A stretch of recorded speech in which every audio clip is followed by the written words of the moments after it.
और इसमें कोई दो राय नहीं कि किसानों की मांग जायज है, लेकिन क्या ये सरकार के लिए व्यवहारिक भी है? जिस स्वामीनाथन आयोग की सिफारिशों को लेकर के किसान अड़े हुए हैं, उस आयोग ने आखिर क्या सिफारिशें दी थी और उसका फॉर्मूला क्या था जिसने सरकार और किसानों को आमने सामने ला खड़ा किया है?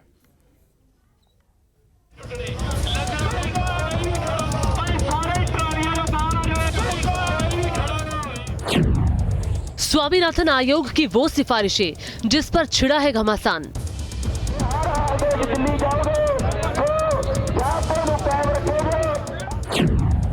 क्या है एमएसपी गारंटी कानून जो सरकार के लिए बना मुसीबत?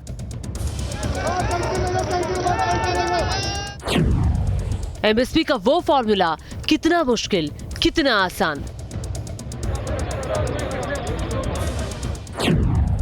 एमएसपी कानून पर A to Z विश्लेषण। पिछले दिनों केंद्र सरकार ने जिस मशहूर कृषि वैज्ञानिक और हरित क्रांति के जनक MS स्वामीनाथन को भारत रत्न दिया था, उन्हीं MS स्वामीनाथन की अध्यक्षता में बने आयोग की सिफारिशें अब सरकार के लिए मुसीबत बन गई हैं।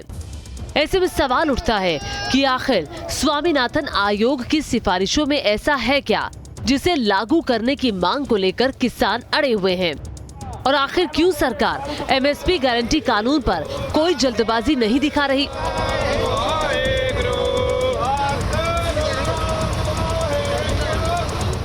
सबसे पहले जानिए कि क्या है स्वामीनाथन आयोग और उसकी सिफारिशें।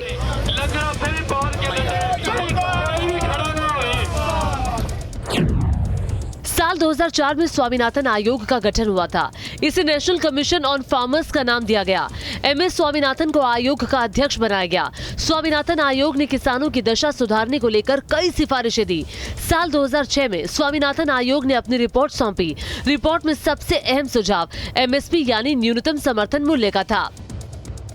अब हम आपको ये बताते हैं कि MSP पर स्वामीनाथन आयोग ने आखिर क्या सिफारिशें दी थी, उनका फॉर्मूला क्या था, और इसे आप इस तरह से समझिए कि स्वामीनाथन आयोग ने MSP के लिए जो फॉर्मूला तैयार किया उसके तहत फसलों की लागत को 3 हिस्सों में बांटा गया। पहला A2 फॉर्मूला।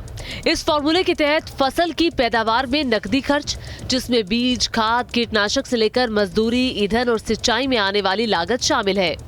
दूसरा फॉर्मूला A2+FL। इसमें पैदावार की लागत के साथ साथ परिवार के सदस्यों की मेहनत की लागत शामिल है। तीसरा फॉर्मूला C2। इसमें पैदावार की लागत के साथ साथ जमीन का लीज रेंट और खेती के उपकरणों पर लगने वाले ब्याज शामिल हैं। स्वामीनाथन आयोग ने इसी C2 की लागत में 1.5 गुना यानी कि 50% और जोड़कर MSP देने की सिफारिश की थी।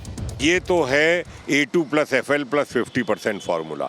अब मैं बताता हूँ C2+FL की जो बात करते हैं उसमें जमीन का किराया और मशीनों का डेप्रिसिएशन जोड़ने की बात है। ये है C2 कहते हैं।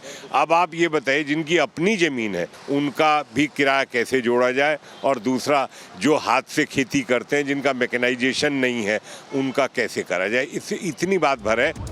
रिपोर्ट के आने के 17 साल बाद किसी भी सरकार ने MSP गारंटी कानून को लागू करने की हिम्मत नहीं दिखाई। इसकी वजह बनी इस कानून को बनने में आ रही व्यावहारिक दिक्कतें। इसीलिए आपको आज ये भी जानना जरूरी है कि MSP कानून को लेकर सभी सरकारों का रवैया एक सा क्यों रहा। आंकड़ों के मुताबिक अगर MSP लागू होता है तो इसका असर देश के आर्थिक हालातों पर पड़ सकता है। वित्त वर्ष 2020 में कृषि उपज का कुल मूल्य 40 लाख करोड़ रुपए था। 24 फसलें जो MSP के दायरे में शामिल हैं, उनका मूल्य 10 लाख करोड़ था। वित्त वर्ष 2020 में कुल MSP खरीद 2.5 लाख करोड़ रुपए की थी, यानी कि कृषि उपज का 6.25%। अगर MSP कानून बनता है तो सरकार का अतिरिक्त खर्च हर साल कम से कम 10 लाख करोड़ रुपए का हो जाएगा। ऐसे में सवाल उठता है कि आखिर पैसा आएगा कहां से?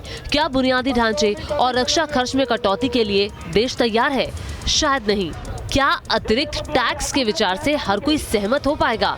शायद ये भी नहीं। तो फिर रास्ता क्या निकलता है? ये सरकार और किसान दोनों को मिल बैठकर निकालना होगा। Team news nation.